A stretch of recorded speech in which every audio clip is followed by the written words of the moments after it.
여러분 안녕하십니까? 어제 정부 여당이 전세 사기 피해자들에게 경매 우선 매수권을 주거나 LH가 피해 주택을 직접 공공 매입하는 내용의 특별법을 만들기로 했는데요. 원희룡 국토부 장관은 그러나 사기 피해로 날린 전세 보증금을 국가가 우선 지급하거나 채무를 탕감해달라는 요구에 대해서는 확실하게 선을 그었습니다. 피해자들은 여전히 불안해하고 있습니다. 박철영 기자입니다. 전세 사기 피해자 지원 상황을 점검하기 위해 인천을 찾은 원희룡 국토부 장관은 피해자들의 전세 보증금을 국가가 대신 지급하는 방안은 원칙적으로 불가능하다는 방침을 거듭 밝혔습니다. 돌려받을 가능성이 거의 제로인 그 채권을 이 경우에만 국민 세금으로 대납해서 돌려주라는 것에 대해서 과연 동의할 수 있는 국민들이 있겠습니까?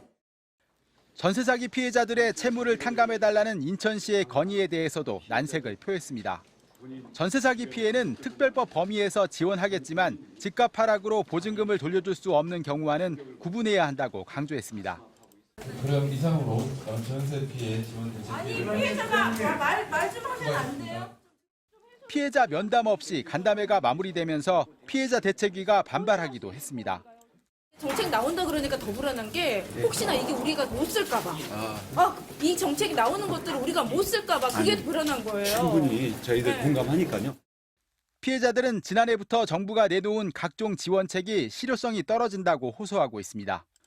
우선 매수권을 얻으려면 먼저 전세 사기 피해자로 인정받아야 하는데 지금으로선 증명 자체가 불확실합니다. 피해자들이 극단적 선택을 한 원인이 됐던 경매 최우선 변제금 역시 제대로 논의되지 않고 있다는 점도 우려했습니다. 실제 피해자들은 집주인의 요구로 전세금을 어쩔 수 없이 올려줬는데 금액이 임대차 보호법상 기준을 넘어가면서 인천 미추홀구 피해자 가운데 70%는 최우선 변제를 받지 못하는 상황입니다. 최우선 변제 금액을 기준도 근저당권 설정 시점으로 하다고 보니 고인이 되신 분들도 다 변제를 아예 1원도 못 받게 되는 거니까.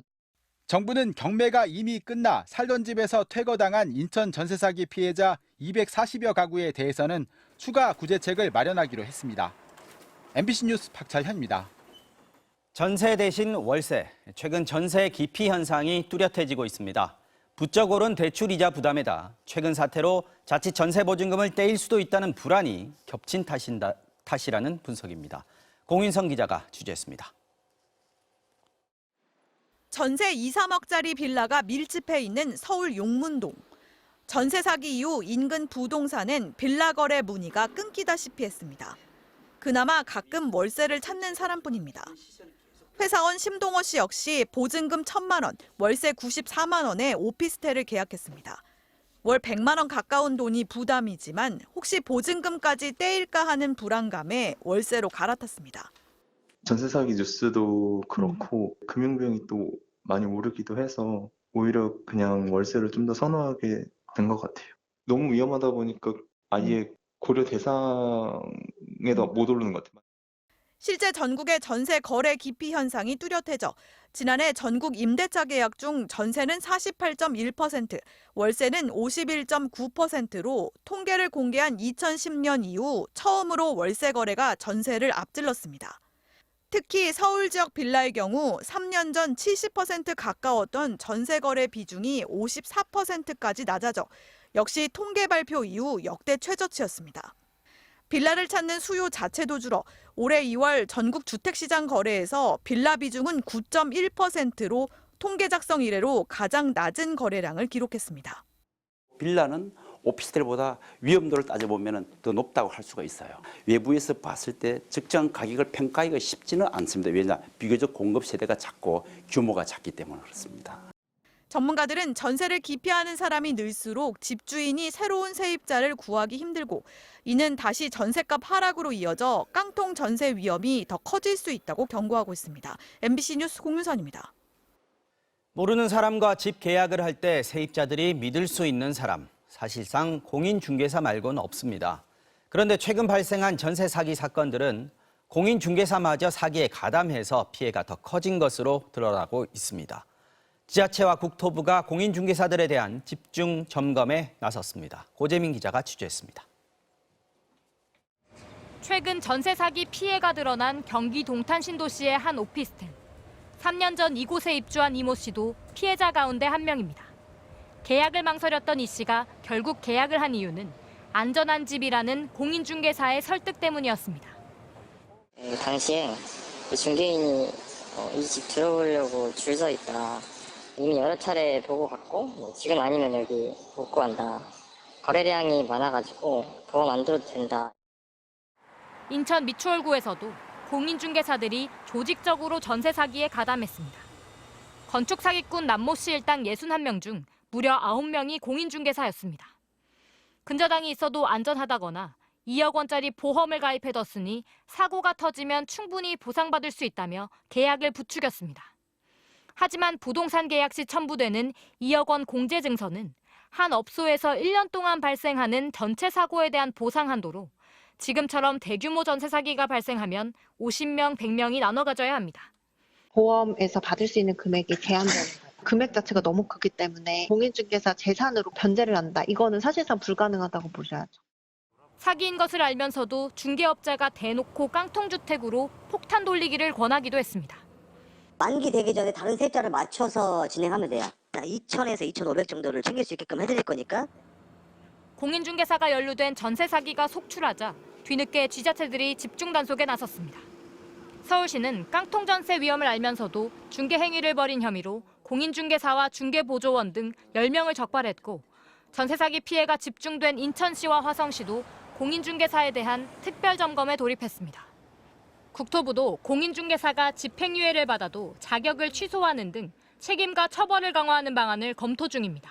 MBC 뉴스 고재민입니다. 요즘 전세에 대한 불안감이 부쩍 높아지면서 어떻게 하면 안전하게 전세를 구할까 고민이 많으실 겁니다. 어떤 걸 조심해야 할지 다시 한번 경제팀 정동욱 기자와 함께 살펴보겠습니다. 자, 정 기자. 네. 최근 들어 전세 사기 수법이 점점 고도화되고 있기도 하고 또 다양해지고 있다고요?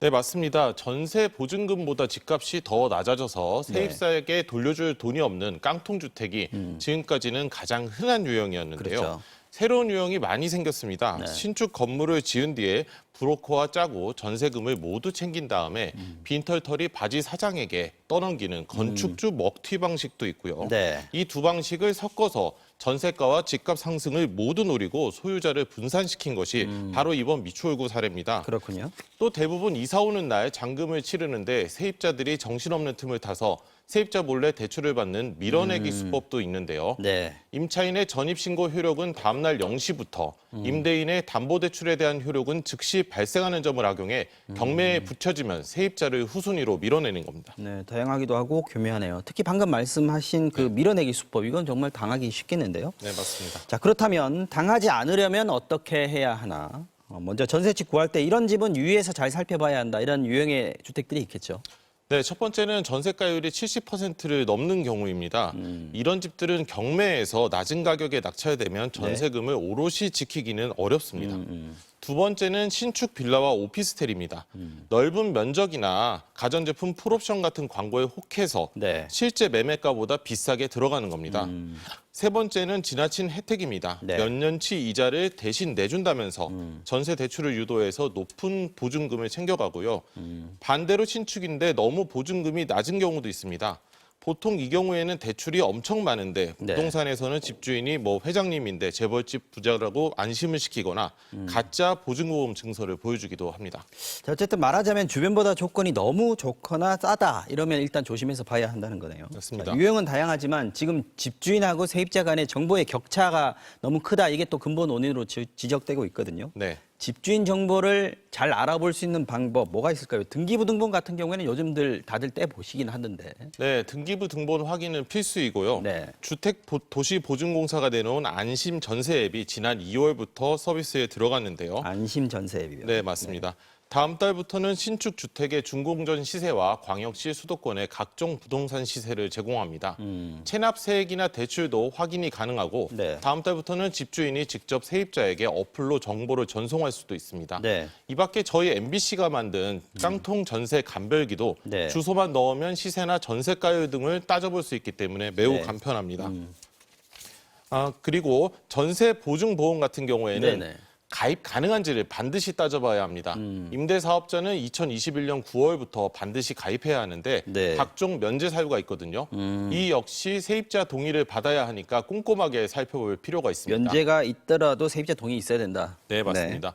보증보험을 또 가입 못했거나 세금 체납이라든지 근저당 사실이 발견될 경우 네. 계약 해지와 보증금 반환을 요구할 수 있게 하고 집주인 명의가 바뀔 경우에도 보증금을 우선 받는다는 조건을 특약으로 명시해야 합니다. 네. 가장 쉽게는 안심 전세 앱과 보증보험, 줄여서 안보 이렇게 기억해 두시면 매우 좋으실 것 같습니다. 안심 전세 앱 그리고 보증보험 네. 잘 기억해야겠습니다. 정 기자 잘 들었습니다.